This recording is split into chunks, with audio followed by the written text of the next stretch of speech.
Kumusta mga kaboxing? This is Boy Kalawang TV. So muling nagkaroon na naman po mga idol ng bangayan sa social media. Itong sina WBO World Welterweight Champion Devin Haney at King Ryan Garcia. Dahil sinabi nga po mga idol ni Devin Haney sa kanyang mismong social media account kay Ryan Garcia na sumablay daw ito sa isinagawang bada testing nung naglaban sila.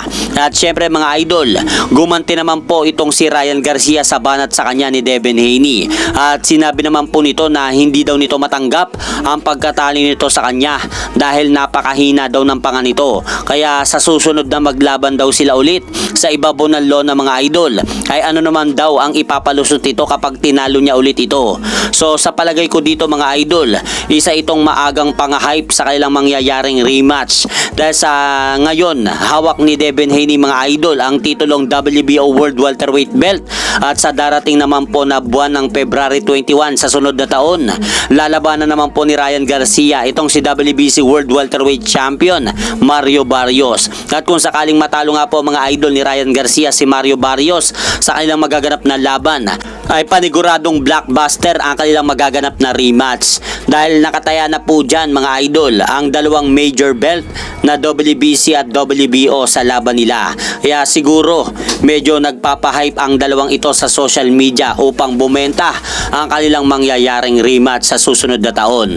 At sa bilang balita naman po mga idol, ayon po dito sa report na inilabas ng Viva Promotion, itong magaganap na laban ni WBO number 2 featherweight world contender Elijah Pierce kontra Lorenzo Parang ng Venezuela sa darating na linggo November 29 sa Pechanga Resort and Casino, California, USA, kung saan magiging undercard nga po sa laban nila itong anak ni 8th Division World Champion Manny Pacquiao na si Emmanuel Pacquiao Jr.